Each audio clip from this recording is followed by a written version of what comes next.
우리가 열이 나는 원인은 굉장히 많습니다. 엄청나게 다양한 어떤 원인들 때문에 열이 날 수 있는데, 그때도 이제 수의사분께서 화면을 보면서 열이 날 수 있는 원인들을 쭉 말씀을 하시는데, 사실 뭐 때문에 열이 난지는 알 수가 없었던 것이죠. 그래서 가장 그래도 가능성이 높은 것, 빈도가 높은 것들을 우선순위로 이제 몇 가지를 설명을 해주셨는데, 네, 안녕하세요. 약드라이브의 칼로리입니다. 자, 오늘은 고양이에게 프로바이오틱스가 왜 필요한가, 왜 먹이면 좋은가에 대한 이야기를 좀 나눠볼까 합니다. 그러니까 프로바이오틱스를 하면 이제 유산균이죠. 유산균을 우리가 많이들 섭취를 하게 되는데, 펫 전용 프로바이오틱스들 제품도 나와 있기 때문에 또 먹이시는 분들도 많이 있을 텐데요. 그러니까 저도 유기묘를 키우고 있습니다. 앞서 소개해드린 적도 있지만 약국에 이제 비 오는 날 들어온 새끼 고양이를 제가 키우게 됐는데, 제가 이 고양이를 키우면서 왜 프로바이오틱스를 먹이게 됐는지, 왜 먹이고 있는지에 대한 좀 그런 히스토리를 좀 말씀드리면서 왜 먹이면 좋은지에 대한 이야기를 좀 나눠볼까 합니다. 일단 저희 고양이가 갑자기 이제 밥을 안 먹기 시작했습니다. 한창 클 때기 때문에 잘 먹었는데 어느 날부터 식음을 전폐하고 밥을 잘 안 먹는 겁니다. 그래서 이제 찾아보니 이게 좀 심각한 증상일 수도 있다 라는 이제 글들이 있어서 검사를 받아보니 열이 있더라고요. 열.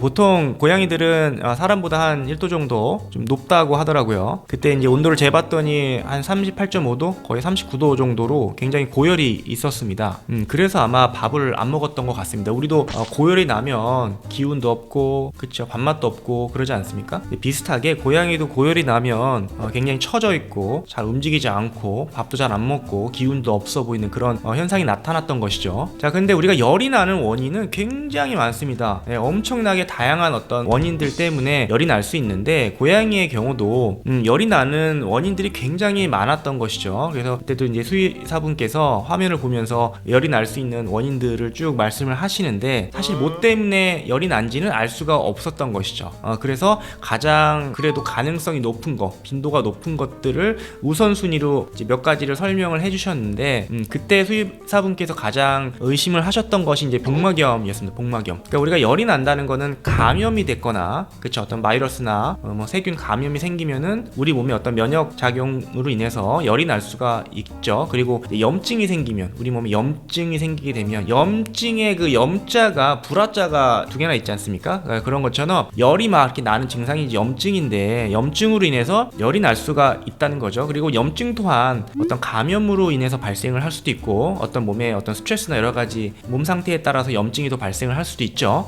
그런 것처럼 굉장히 다양한 원인에 의해서 염증이 발생을 할 수 있는데, 저희 고양이의 경우도 수의사분께서 보시기에는 복막염인데, 그 복막염 또한 원인이 굉장히 많기 때문에 뭐 때문인지는 모른다. 그래서 일단은 대증요법으로, 그러니까 증상을 좀 줄이는 목적으로 우리가 열나면 해열제 먹듯이 열을 좀 잡을 수 있는 약과 항생제를 처방을 해주시면서 한 이틀 정도만 먹여보시고, 열이 잘 잡히면 그때는 뭐 괜찮은 것이지만, 열이 잘 안 잡히면 그때는 근처에 있는 큰 병원을 좀 소개를 해주시면서 혹시나 열이 안 떨어지면 지체 없이 바로 검사를 받아보시라고 하셨거든요. 그래서 수의사분께서도 좀 조심스럽게 말씀을 하셨지만 자칫 잘못하다가는 큰 병으로 갈 수도 있다라고 말씀을 하시더라고요. 근데 저도 그 내용을 듣고 일단 약을 받아와서 먹였죠. 해열제와 이제 항생제를 먹이면서 하루 이틀 지켜봤다가 열을 재봤더니 열이 이제 떨어지는 기미가 보였습니다. 그리고 한 2, 3일 지났더니 그때부터 밥도 이제 양이 점점 늘어나더라고요. 그래서 이제 다행이다 싶었죠. 왜냐하면 열만 잡히고 하면은 어떤 감염과 관련돼 있는 상태도 좀 좋아졌다라고 볼 수 있기 때문에 그런 증상이 없어짐으로써 조금 안도를 했죠. 안도를 하면서 상태를 좀 지켜보면서 지금은 물론 굉장히 잘 먹고 또 예전처럼 활발하게 잘 살고 있는데요.